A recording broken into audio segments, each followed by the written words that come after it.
Hi friends, welcome to CSCB guide. അപ്പോൾ നമ്മുടെ ഇന്നത്തെ ടോപ്പിക് എന്ന് പറഞ്ഞാൽ ഫോറിൻ കോർപ്പറേഷനാണ്. നമുക്ക് വരാൻ പോകുന്ന കോപ്പറേറ്റീവ് ഇൻസ്പെക്ടർക്കും അതുപോലെ തന്നെ ഏപ്രിലിൽ വരാൻ പോകുന്ന അപ്പെക്സ് സൊസൈറ്റീസിൻ്റെ LD ക്ലർക്കിനും അതുപോലെ KRFEDൻ്റെ ക്യാഷ്യർ, അസിസ്റ്റൻറ്റ് ക്യാഷ്യർ ഇങ്ങനെയുള്ള എക്സാമുകൾ അതുപോലെ തന്നെ നമുക്ക് CSCBയുടെ ഇപ്പോൾ നോട്ടിഫിക്കേഷൻ വന്നിട്ടുണ്ടായിരുന്നല്ലോ, അപ്പോൾ അതിന് നമ്മൾ അപ്ലൈ ചെയ്തിട്ടുണ്ട്. അപ്പോൾ ആ വരാൻ പോകുന്ന എക്സാമുകൾ, അപ്പോൾ നമുക്ക് ഒരുപാട് എക്സാമുകൾ വരുന്നുണ്ട്. അപ്പോൾ അതിനെല്ലാം എന്ത് വേണം, ഈ ഫോറിൻ കോർപ്പറേഷൻ ഇമ്പോർട്ടൻ്റ് ആയിട്ടുള്ളൊരു ടോപ്പിക്കാണ്. അപ്പോൾ നമ്മൾ പഠിക്കുമ്പം ഫോറിൻ കോർപ്പറേഷൻ എന്ന് പറഞ്ഞിട്ട് എല്ലാ കൺട്രീസിൻ്റെയും വാരി വലിച്ചൊന്നും പഠിക്കണം. നമുക്ക് കോമൺ ആയിട്ട് എക്സാമിന് ചോദിച്ച് വരുന്ന ഭാഗങ്ങളിൽ നിന്നുള്ള അല്ലെങ്കിൽ ആ ഇമ്പോർട്ടൻ്റ് ആയിട്ടുള്ള പോയിൻറ്റുകൾ മാത്രം എന്ത് ചെയ്യുക, നോട്ട് ചെയ്ത് പഠിച്ചാൽ മതി. അപ്പോൾ നമുക്ക് ആദ്യമേ ഇംഗ്ലണ്ടിനെ കുറിച്ച് പഠിക്കാം. ഫസ്റ്റ് ഇംഗ്ലണ്ടാണ്. ഇംഗ്ലണ്ട് എന്ന് പറയുമ്പം birth place of cooperative movement in the world. അപ്പം നമുക്കറിയാം, വേൾഡിൽ തന്നെ ആദ്യമായിട്ട് കോപ്പറേറ്റീവ് മൂവ്മെൻറ്റ് സ്റ്റാർട്ട് ചെയ്യുന്നത് എവിടെയാണ്? ഇംഗ്ലണ്ടിലാണ്. അവിടെ നിന്നാണ് നമ്മുടെ ഇന്ത്യയിലേക്കും ഇന്ത്യയിൽ നിന്ന് നമ്മുടെ കേരളത്തിലേക്കുമായിട്ടൊക്കെ എന്ത് ചെയ്യുന്നത്, ഈ കോപ്പറേറ്റീവ് മൂവ്മെൻറ്റ് ഡെവലപ്പ് ചെയ്ത് വരുന്നത്. England is consider as the Mecca of cooperation. നമ്മുടെ കോപ്പറേഷന് മെക്ക എന്നറിയപ്പെടുന്നത് എവിടെയാണ്? മെക്ക ഓഫ് കോപ്പറേറ്റീവ്സ് എന്നറിയപ്പെടുന്നത് ഇംഗ്ലണ്ടിനെയാണ്. അതുപോലെ ബർത്ത് പ്ലേസ് ഓഫ് കൺസ്യൂമർ കോപ്പറേറ്റീവ്സും ഹൗസിംഗ് കോപ്പറേറ്റീവ്സും. കൺസ്യൂമർ കോപ്പറേറ്റീവ്സിൻ്റെയും ഹൗസിംഗ് കോപ്പറേറ്റീവ്സിൻ്റെയും ബർത്ത് പ്ലേസ് എന്ന് പറയുന്നത് എവിടെയാണ്? ഇംഗ്ലണ്ടിലാണ്. ഇനി ഇതൊക്കെ മറ്റ് രാജ്യങ്ങളിലേക്ക് വരുന്നുണ്ടെങ്കിലും ആദ്യം ഇത് ഒറിജിനേറ്റ് ചെയ്ത് എവിടെയാണ്? ഇംഗ്ലണ്ടിലാണ്. അപ്പോൾ കോപ്പറേറ്റീവ് മൂവ്മെൻറ്റ് സ്റ്റാർട്ട് ചെയ്തത് ഇംഗ്ലണ്ടിലാണ്. അത് ഏത് വർഷമാണ്? 1844. അതായത് റൊക്കഡേൽ ഇക്വിറ്റബിൾ പോയിന് സൊസൈറ്റി സ്റ്റാർട്ട് ചെയ്തത് ഏത് വർഷമാണ്? 1844. അപ്പോൾ ആദ്യമായിട്ട് കോപ്പറേറ്റീവ് മൂവ്മെൻറ്റ് സ്റ്റാർട്ട് ചെയ്തത് ഇംഗ്ലണ്ടിൽ 1844. First cooperative legislation in the world എന്ന് പറയുന്നത് ഇൻഡസ്ട്രിയൽ പ്രൊവിഡൻറ്റ് സൊസൈറ്റീസ് ആക്ട് 1852 ആണ്. അപ്പോൾ ഇൻഡസ്ട്രിയൽ പ്രൊവിഡൻറ്റ് സൊസൈറ്റീസ് ആക്ട് 1852 എന്ത് ചെയ്തു? 10 വർഷങ്ങൾക്ക് ശേഷം നമുക്ക് കണക്ട് ചെയ്ത് പഠിക്കാൻ വേണ്ടിയിട്ട് 1862 എന്ത് ചെയ്തു? അമെൻഡ് ചെയ്തു. ഫസ്റ്റ് കോപ്പറേറ്റീവ് ലെജിസ്ലേഷൻ എന്ന് പറയുന്നത് ഇൻഡസ്ട്രിയൽ പ്രൊവിഡൻറ്റ് സൊസൈറ്റീസ് ആക്ട് 1852. അടുത്തത് റൊക്കഡെയിൽ ഇക്വിറ്റബിൾ പോയിനേഴ്സ് കോപ്പറേറ്റീവ് സൊസൈറ്റി. അതെവിടെയാണ്? ഇംഗ്ലണ്ടിലാണ്. 15/8/1844. അതായത് കോപ്പറേറ്റീവ് മൂവ്മെൻറ്റ് സ്റ്റാർട്ട് ചെയ്തത് 1844 പറഞ്ഞില്ലേ. അപ്പോൾ റൊക്കഡെയിൽ ഇക്വിറ്റബിൾ പോയിനേഴ്സ് സൊസൈറ്റി സ്റ്റാർട്ട് ചെയ്തത് August 15, 1844. First successful cooperative society in the world എന്ന് പറയുന്നതാണ് ഇത്, റൊക്കഡെയിൽ ഇക്വിറ്റബിൾ പോയിനേഴ്സ് സൊസൈറ്റി. അപ്പം സക്സസ്ഫുള്ളാണ് ഇത് റൊക്കഡെയിൽ. പക്ഷേ ഫസ്റ്റ് സൊസൈറ്റി എന്ന് പറയുന്നത് വോൾവിക് ആൻഡ് ചാൻഡൻ എന്ന് പറഞ്ഞിട്ട് 1760 ഒരു സൊസൈറ്റി ഉണ്ടായിരുന്നു. അപ്പോൾ അതാണ് ആദ്യം സ്റ്റാർട്ട് ചെയ്തത്. പക്ഷേ ഫസ്റ്റ് സക്സസ്ഫുൾ എന്ന് പറയുമ്പോൾ എന്താണ്?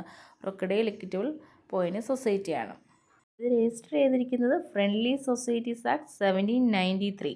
ഫ്രണ്ട്ലി സൊസൈറ്റീസ് ആക്ട് 1793 എന്ത് ചെയ്തിരിക്കുന്നത്? റൊക്കഡെയിൽ ഇക്വിറ്റബിൾ പോയിനേഴ്സ് സൊസൈറ്റി രജിസ്റ്റർ ചെയ്തത്. കൺസ്യൂമർ സൊസൈറ്റീസ് ഫസ്റ്റ് ഒറിജിനേറ്റ് ചെയ്തത് എവിടെയാണെന്ന് പറഞ്ഞു? ഇംഗ്ലണ്ടിലാണെന്ന് പറഞ്ഞു.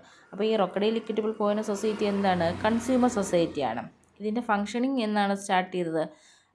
December 21, 1844 ഫംഗ്ഷനിങ് സ്റ്റാർട്ട് ചെയ്യുന്നത്. Rochdale equitable pioneers society also known as Toad Lane society. Toad Lane societies എന്നറിയപ്പെടുന്നത് എന്തുകൊണ്ടാണെന്ന് വെച്ച് കഴിഞ്ഞാൽ 28 flannel weavers including a lady ഇവർ ചേർന്നിട്ട് 1843 തീരുമാനിക്കുന്നതാണ് ഈ Rochdale equitable pioneers society start ചെയ്യാവുന്നത്. അങ്ങനെ ഈ 28 പേരും ഓരോ പൗണ്ട് വീതം കോൺട്രിബ്യൂട്ട് ചെയ്തിട്ട് അങ്ങനെയാണ് എന്ത് ചെയ്യുന്നത്, ഈ നമ്പർ 2 ടോൾ ലൈൻ മാഞ്ചസ്റ്ററിൽ ഈ കോപ്പറേറ്റീവ് സൊസൈറ്റി സ്റ്റാർട്ട് ചെയ്യുന്നത്. അതുകൊണ്ടാണ് ഇതിനെ ടോൾ ലൈൻ സൊസൈറ്റി എന്നറിയപ്പെടുന്നത്.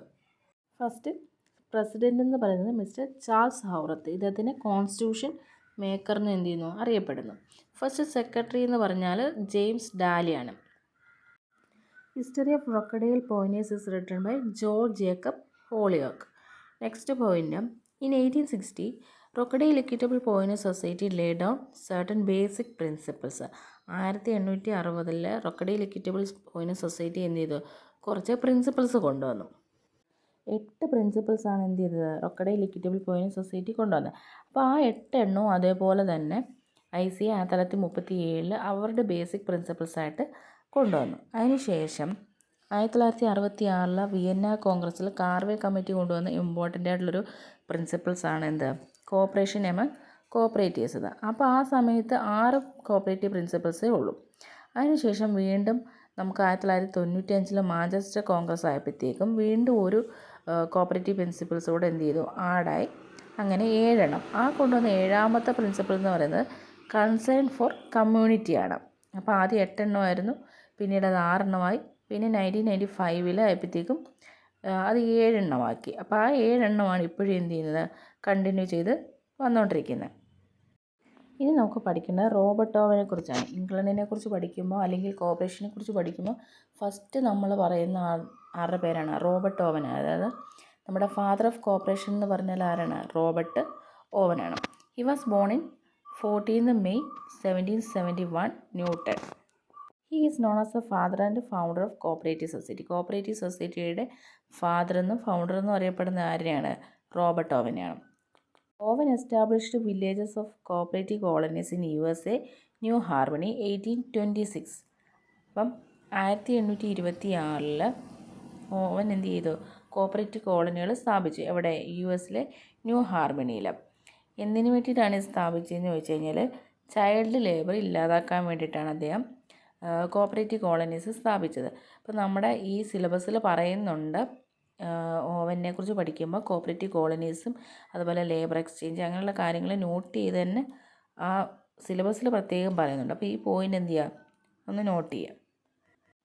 Oven first coined the term cooperative society in his magazine the Economist. The Economist എന്ന് പറയുന്ന അദ്ദേഹത്തിൻ്റെ ഒരു മാഗസിനിലാണ് അദ്ദേഹം ആദ്യമായിട്ട് കോപ്പറേറ്റീവ് സൊസൈറ്റി എന്ന് പറഞ്ഞൊരു ടേം മെൻഷൻ ചെയ്യുന്നത്. അതായത് ഫസ്റ്റ് കോപ്പറേറ്റീവ് സൊസൈറ്റി എന്ന് മെൻഷൻ ചെയ്യുന്നത് അദ്ദേഹത്തിൻ്റെ ഒരു മാഗസിനിലാണ്. A new view of society written in 1826. അതായത് കോപ്പറേറ്റീവ് കോളനി സ്ഥാപിച്ചത് 1826. A new view of society എന്ന് പറഞ്ഞിട്ടൊരു പുസ്തകം അദ്ദേഹം എഴുതിയിരിക്കുന്നത് 1827. അപ്പോൾ ഇയർ തിരിഞ്ഞു പോകരുത്. Is known as the father of the theory the doctrine of circumstances. Owen founded the labour exchange and labour not.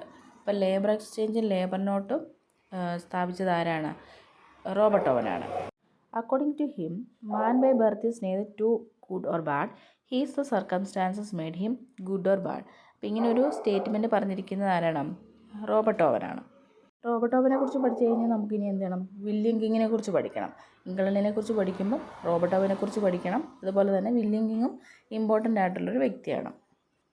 Father of cooperative education. Cooperative എഡ്യൂക്കേഷൻ്റെ ഫാദറായിട്ടാണ് വില്യം കിങ്ങിനെ അറിയപ്പെടുന്നത്. Discipline or ardent follower of Robert Owen. Robert ഓവൻ്റെ ഒരു ardent ഫോളോവറാണ് ആര്, William king എന്നറിയപ്പെടുന്നത്. അദ്ദേഹം ഒരു ക്രിസ്ത്യൻ സോഷ്യലിസ്റ്റാണ്. ഇങ്ങനെയുള്ള ചെറിയ ചെറിയ പോയിന്റുകളൊക്കെ നമുക്ക് എക്സാമിന് ചോദിച്ചിട്ടുണ്ട്. Cooperative education, father of cooperative education എന്നറിയപ്പെടുന്ന ആരെയാണ്, അങ്ങനെയൊക്കെ. അതുപോലെ ഇമ്പോർട്ടൻ്റ് ആയിട്ടൊരു പോയിൻ്റാണ് first cooperative publication. Cooperator established by William King in 1828.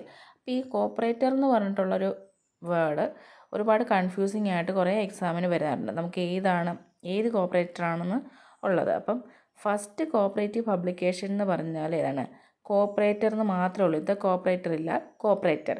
അത് എസ്റ്റാബ്ലിഷ് ചെയ്തത് വില്യം കിങ് ആണ് in 1828. According to him, only men with knowledge is the success of the cooperatives. അദ്ദേഹത്തിൻ്റെ അഭിപ്രായത്തിൽ നോളജ് ഉണ്ടെങ്കിൽ മാത്രമേ എന്ത് ചെയ്യത്തുള്ളൂ, കോപ്പറേറ്റീവ് സൊസൈറ്റീസ് സക്സസ് ആകത്തുള്ളൂ എന്ന്. അപ്പോൾ ഇംഗ്ലണ്ടിനെ കുറിച്ച് നമുക്ക് ഇത്രയാണ് പഠിക്കണം. അതായത് ബേസിക്കായിട്ട് ഇംഗ്ലണ്ടിനെ കുറിച്ചുള്ള കാര്യങ്ങൾ, അതുപോലെ Rochdale equitable point societies, Robert Owen, അതുപോലെ വില്യം കിങ്. ഇനി ബാക്കി കൺട്രീസിനെ കുറിച്ചുള്ള ഡീറ്റെയിൽസ് അടുത്ത ക്ലാസ്സിൽ അപ്ലോഡ് ചെയ്യുന്നതായിരിക്കും. അപ്പോൾ ഇത് പഠിപ്പിച്ച ക്ലാസ് നിങ്ങൾക്ക് എന്തെങ്കിലും ഡൗട്ട് ഉണ്ടെങ്കിൽ നിങ്ങൾ കമൻറ്റ് ചെയ്യുക. അതുപോലെ നമ്മുടെ ചാനൽ ഇഷ്ടപ്പെട്ടിട്ടുണ്ടെന്നുണ്ടെങ്കിൽ ലൈക്ക് ചെയ്യുക, ഷെയർ ചെയ്യുക, സബ്സ്ക്രൈബ് ചെയ്യുക. താങ്ക്